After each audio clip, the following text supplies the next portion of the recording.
Every morning at 5:30, before the sun even thought about rising, Rosa Martinez would quietly slip her key into the back door of the biggest house she'd ever seen. The mansion sat on 3 acres in the richest part of town, with marble, floors that reflected the crystal chandeliers and windows so tall you could fit a small apartment through them. Rosa had been coming through that same door for 8 long years now, 8 years of taking care of someone else's children, while her own 2 kids got themselves ready for school in their tiny 1-bedroom apartment across the city. 8 years of watching little ones grow up, celebrating their first steps, first words, first days of school, while missing some of her own children's milestones because she was here, being the mother these wealthy kids needed. The house belonged to the Thornfield family. Mr. Richard Thornfield owned hotels and restaurants all over the country, the kind of man who wore suits that cost more than Rosa made in 3 months. His wife, Catherine, was always perfectly dressed, perfectly made up, and perfectly busy with her charity events and social gatherings. They were good people, Rosa thought, but they lived in a different world entirely. Their 3 children were Rosa's whole world during those long days.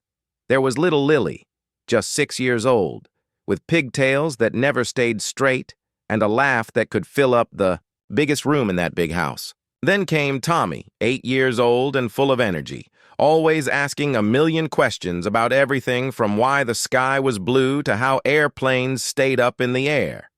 And baby Grace, not even 2 years old yet, who had just started walking, and thought Rosa was the most amazing person in the universe. Rosa's own children, Miguel and Carmen, were 10 and 12. They were good kids who had learned early how to be independent. They knew how to make their own breakfast, how to get to school on their own, and how to do their homework without help because Mommy wouldn't be home until after 8 o'clock, most nights. Sometimes Rosa felt like her heart was being pulled in 2 different directions. She loved the Thornfield children like they were her own, but she worried constantly about whether her own kids felt forgotten. The thing about working for a rich family is that you become invisible in a strange way. You're there for everything, you see everything, you know everything about their lives, but you're still just the help. Rosa knew that Mr. Thornfield liked his coffee with 2 sugars and no cream. She knew that Mrs. Catherine was afraid of spiders and would call Rosa from 3 rooms away to come remove one. She knew that Lily had nightmares about monsters under her bed, that Tommy was scared of thunderstorms, and that baby Grace would only eat her vegetables if Rosa made them into funny shapes. But did they know that Rosa's apartment had a leaky ceiling that she couldn't afford to fix? Did they know that she sometimes skipped lunch so she could save money for Miguel's school supplies? Did they know that she took the bus for 2 hours each way because she couldn't afford a car? Probably not, and Rosa never expected them to. That wasn't how these things worked. What made Rosa special wasn't just that she was good at her job. Lots of people could change diapers, make meals, and clean up messes. What made Rosa special was how much she truly cared. When Lily scraped, her knee falling off her bike, she didn't run crying to her mother or father. She ran straight to Rosa, who always had Band-Aids decorated with little cartoon characters and kisses that could make any hurt feel better. When Tommy was struggling with reading and felt embarrassed about being behind the other kids in his class, Rosa spent hours sitting with him every evening, patiently helping him sound out words and celebrating every small victory. She never made him feel stupid or slow. She made him feel like he could conquer the world, 1 word at a time. And baby Grace, well, Grace thought Rosa hung the moon and stars. Her first word wasn't Mama or Dada, it was Rosa. Mrs. Catherine tried to hide how much that hurt her feelings, but Rosa saw it anyway. Rosa felt terrible about it, but what could she do? She was the one who spent 12 hours a day with these children. She was the one who sang them to sleep, wiped their tears, and cheered them on. The other people who worked at the house, the gardener, the cook, the cleaning lady who came twice a week, they all noticed how the children gravitated toward Rosa. They'd joke about how Rosa was more like their mother than their actual mother, but it wasn't really funny. It was just the truth, and everyone knew it. Rosa's day started the moment she walked through that door and didn't end until she tucked the last child into bed. She made breakfast, packed lunches, drove them to school, picked them up, helped with homework, made dinner, gave baths, read bedtime stories, and cleaned up all the messes in between. On weekends, when Mr. and Mrs. Thornfield wanted to sleep in or go to their social events, Rosa was there too.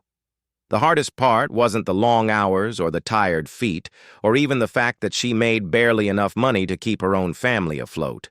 The hardest part was loving children who weren't really hers, and knowing that no matter how much they loved her back, she would always just be the help.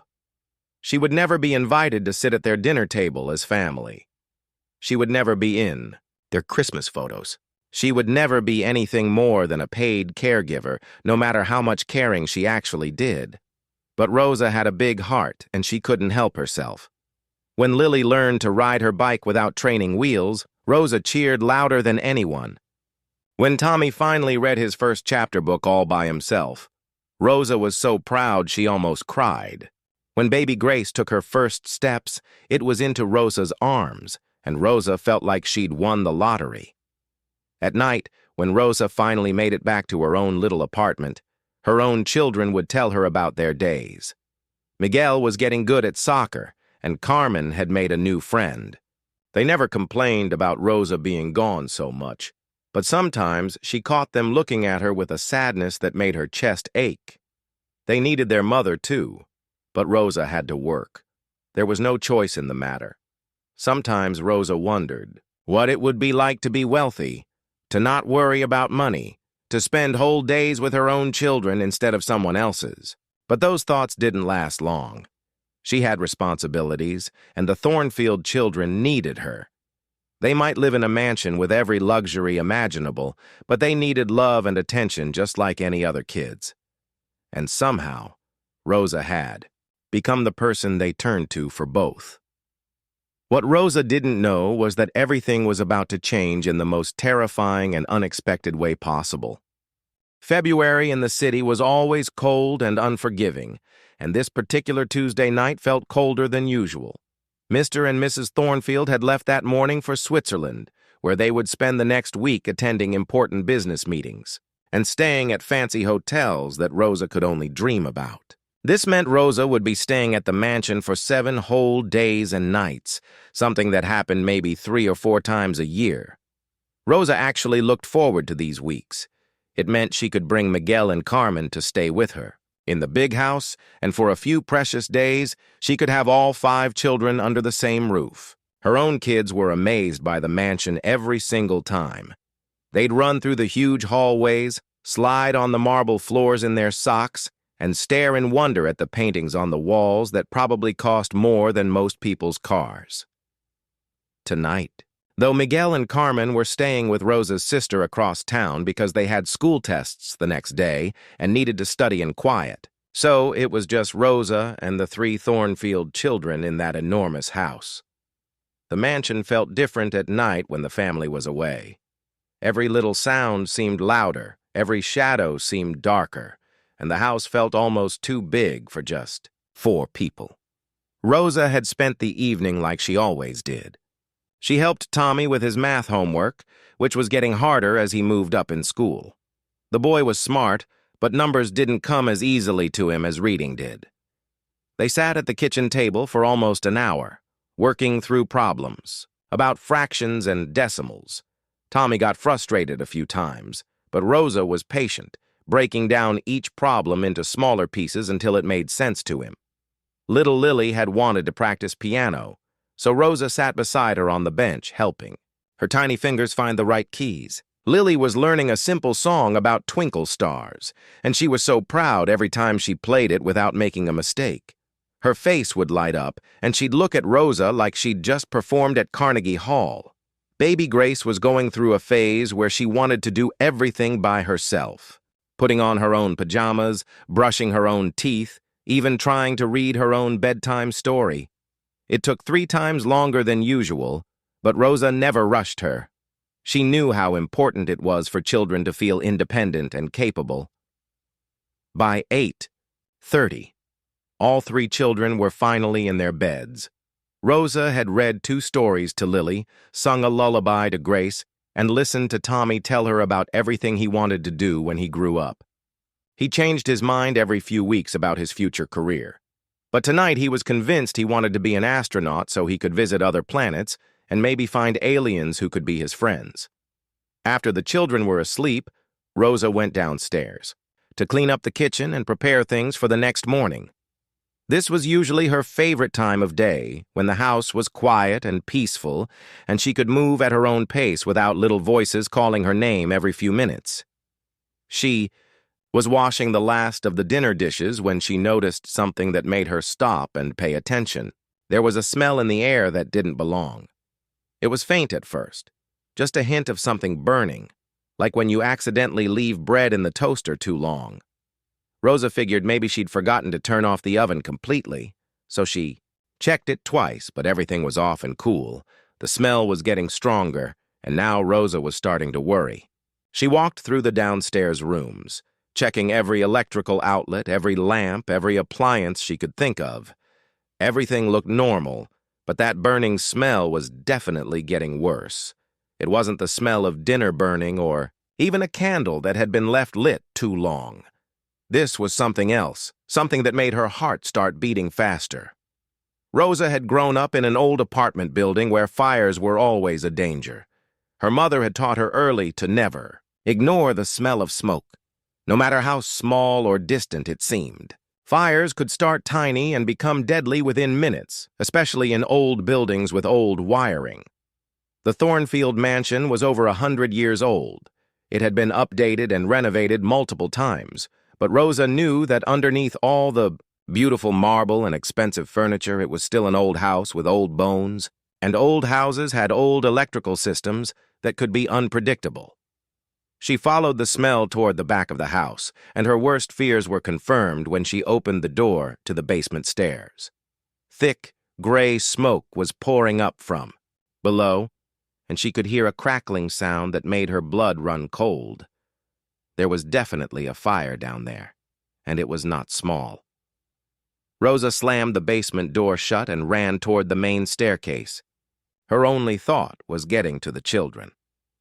Everything else could be replaced, but those 3 little lives upstairs were the most precious things in the world to her. She took the stairs 2 at a time, her heart pounding so hard she could hear it in her ears. Tommy's room was closest to the stairs, so she reached him first. He was sleeping peacefully, completely unaware that anything was wrong. Rosa shook him gently but firmly.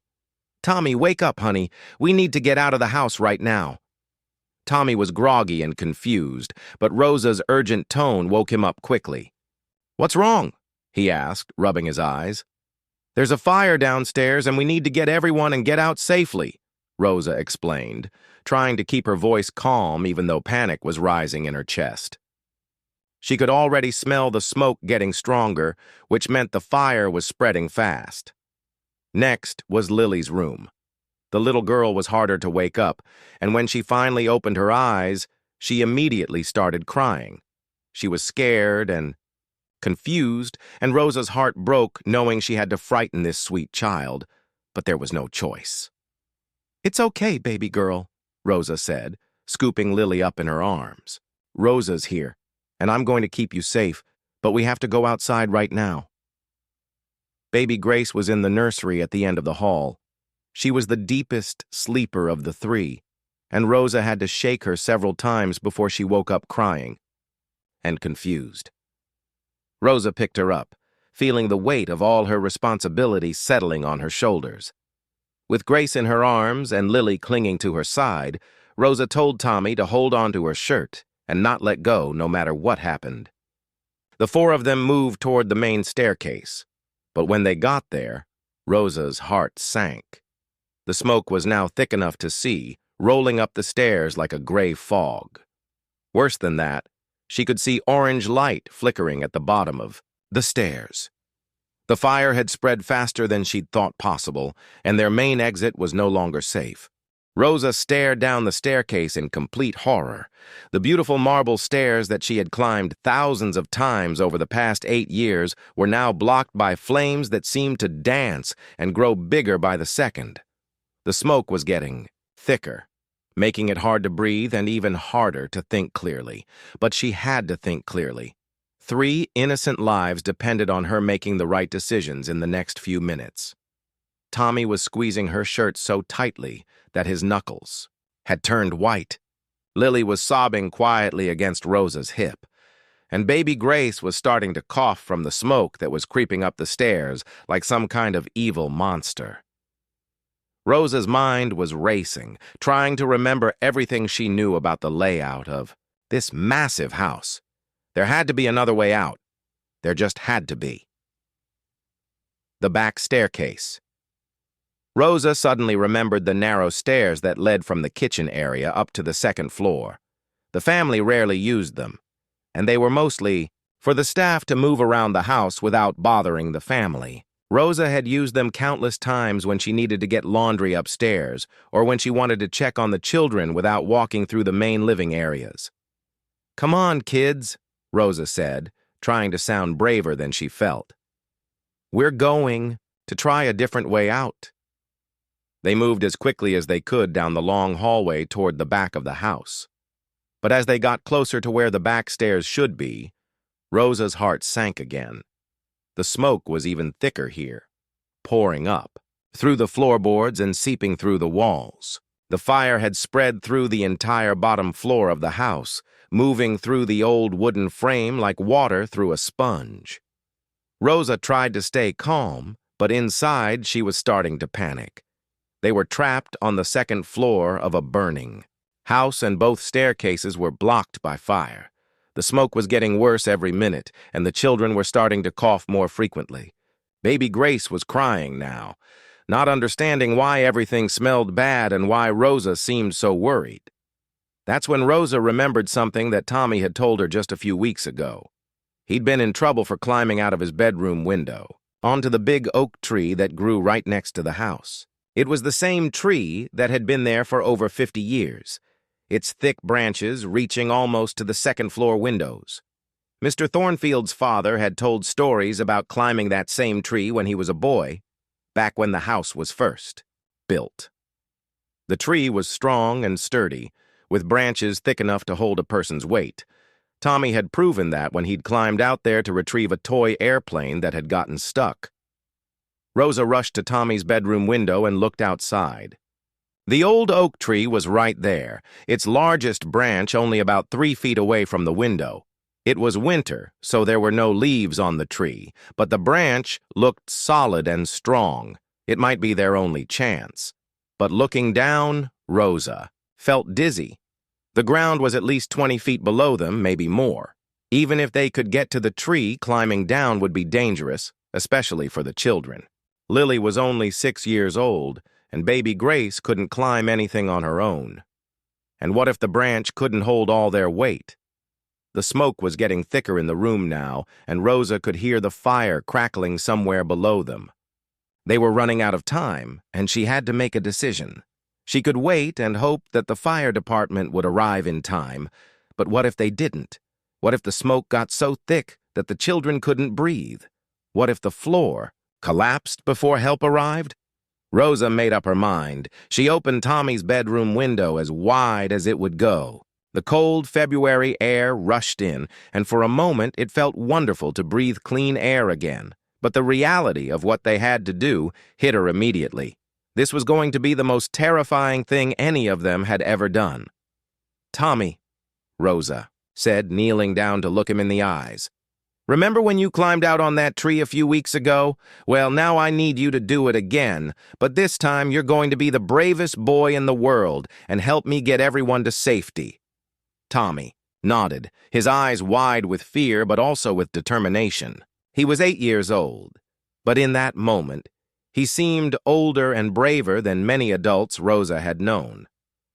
Rosa looked around the room for anything that could help them. She grabbed the sheets from Tommy's bed and started tying them together, making a rope that could help lower the children to the tree branch. Her hands were shaking. but she forced herself to tie strong knots. There would be no second chances. "Lily, sweetie," Rosa said gently to the crying little girl. "We're going to play a game where we pretend to be brave explorers, okay? And Tommy's going to go first to make sure it's safe." Tommy climbed out the window first, Rosa holding onto his hand until he was safely on the tree branch. He was scared. She could see it in his face, but he was doing it anyway. Once he was secure on the branch, he called back softly, "I'm okay, Rosa. I can do this." Next was Lily. This was harder because she was smaller and more frightened. Rosa tied the makeshift rope around Lily's waist and slowly lowered her toward the tree branch where Tommy was waiting. Lily was crying, but she was trying to be brave, trusting Rosa completely, even in this terrifying situation. Tommy helped guide Lily onto the branch, and together they started making their way toward the trunk of the tree where they could climb. Down. Rosa watched them for a moment, her heart pounding with pride and fear. These children were being braver than anyone should ever have to be. Now came the hardest part. Baby Grace was too small to climb on her own, too young to understand instructions, and too scared to cooperate. Rosa looked at the baby in her arms, then at the tree branch, then down at the ground so far below. The smoke in the room was getting worse. Rosa could hear windows breaking downstairs as the fire spread. She could feel the floor getting warm under her feet, which meant the fire was directly below them now. There was no time left for careful planning. Rosa made a decision that would haunt her for the rest of her life, but it was the only decision she could make. She wrapped baby Grace tightly in a blanket, held her close to her chest, and climbed out onto the windowsill. The branch looked so much smaller from here, and the ground looked so much further away.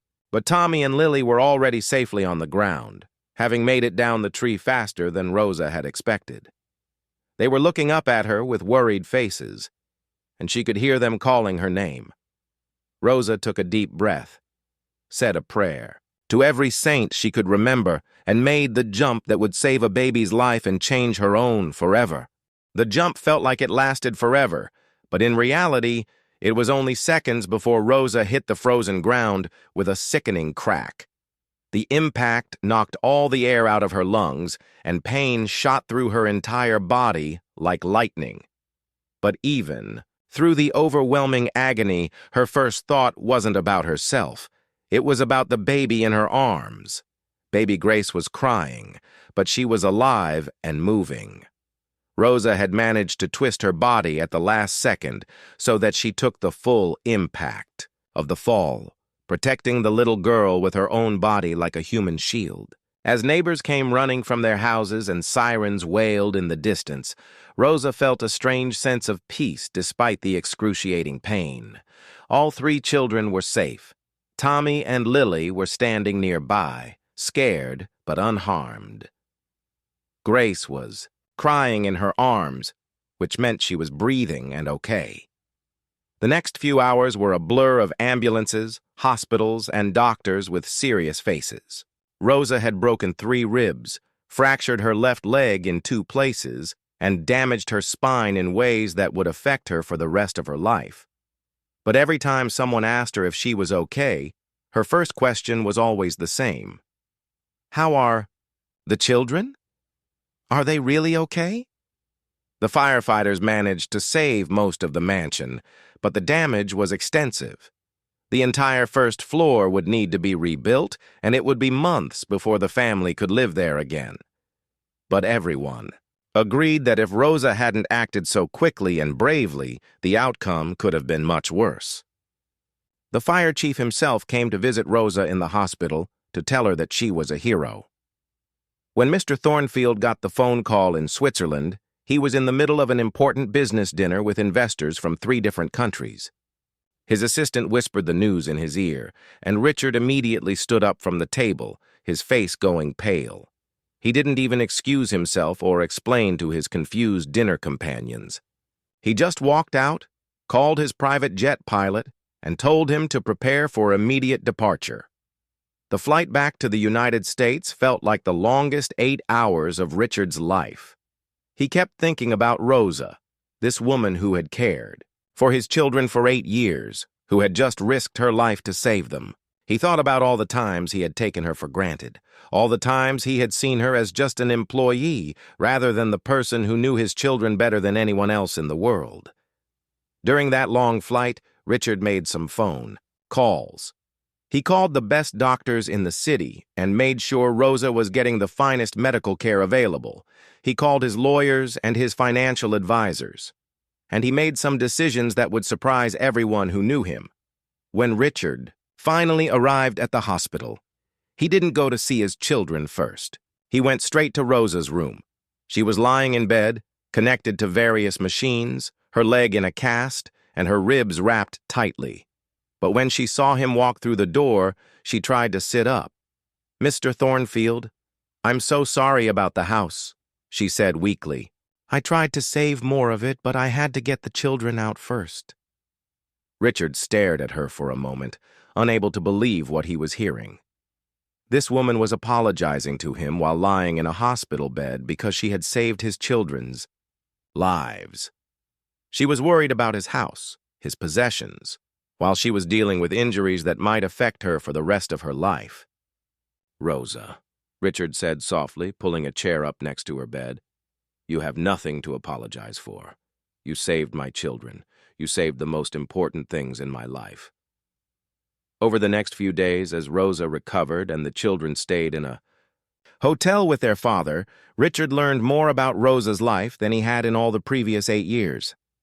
He discovered that she lived in a tiny apartment with a leaky roof. He found out that her own children often went without things they needed because Rosa's salary barely covered their basic expenses. He learned that she took 2 buses and walked 6 blocks to get to work every day because she couldn't afford a car. Most shocking of all, he realized that his children loved Rosa more than they loved him or his wife. When Tommy had nightmares about the fire, he didn't want his father or mother. He wanted Rosa. When Lily felt sad or scared, she asked for Rosa. When baby Grace was fussy and wouldn't sleep, only Rosa could comfort her. Richard began to understand that Rosa hadn't just been taking care of his children all these years.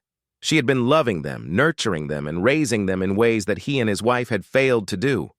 She had given his children something that all his money couldn't buy: unconditional love and genuine care. That's when Richard made a decision that would shock his family, his friends, and everyone who knew him. He didn't just want to pay Rosa's medical bills or give her a bonus. He wanted to do something unprecedented, something that would change both their lives forever. When Rosa was finally well enough to have serious conversations, Richard came to see her with a team of lawyers. Rosa was nervous, thinking maybe she was in trouble, maybe the family was going to sue her for the damage to the house, or fire her for not preventing the fire somehow. Instead, Richard did something that left Rosa speechless. He legally adopted her as his sister, not as an employee, not as a friend, but as family. He changed her last name to Thornfield and gave her full legal rights as a family member, including inheritance rights equal to his wife's. But that wasn't all. Richard bought a beautiful house right next door to where the mansion was being rebuilt. It wasn't as big as the main house, but it was 10 times larger than Rosa's old apartment, with a yard for her children to play in and enough bedrooms for everyone to have their own space. He enrolled Miguel and Carmen in the same private school that his own children attended, one of the most expensive schools in the city. He set up college funds for both of them that would cover any university they wanted to attend. He bought Rosa a car so she would never have to take those long bus rides again. Most importantly, he established the Rosa Martinez Foundation, a charity that would help other domestic workers and their families. The foundation would provide emergency financial assistance, educational scholarships, and support for workers who were injured on the job. Richard donated $10 million to start the foundation and pledged to donate more every year. When reporters heard about what Richard had done, they called it everything from heartwarming to unprecedented. Some people criticized him, saying he was just trying to get good publicity or avoid a lawsuit. But anyone who saw Richard with Rosa and all 5 children together could tell that this was about something much deeper than public relations. At the Foundation's first annual fundraising gala, Richard stood up to speak in front of hundreds of wealthy donors and community leaders. Rosa was sitting at the head table, still using a walking cane but smiling brighter than anyone had ever seen her smile. 8 years ago, I hired Rosa to take care of my children, Richard said to the crowd. But what I didn't realize was that she was teaching me what it really means to be a family. Rosa didn't just save my children from a fire. She showed me that love isn't about blood or money or social status. It's about being willing to sacrifice everything for the people you care about. He paused and looked directly at Rosa. Rosa gave my children something I never could have given them with all my wealth. She gave them someone who would literally risk her life to protect them. And now, she's not just someone who works for our family. She is our family. Today, Rosa still lives next door to the Thornfield mansion, but now it's in her own beautiful home with her own children who attend the best schools and have every opportunity in life. She no longer works as anyone's employee, but she still spends time with Tommy, Lily, and Grace because she loves them, and they love her. The night of the fire changed everything for everyone involved. It turned a working relationship into a real family, and it showed that sometimes the most ordinary people are capable of the most extraordinary acts of love and courage. Rosa often says that jumping from that window was the scariest thing she ever did, but it led to the best thing that ever happened to her family. And Richard often says that losing his house in that fire was the best thing that ever happened to him, because it helped him find what really matters in life.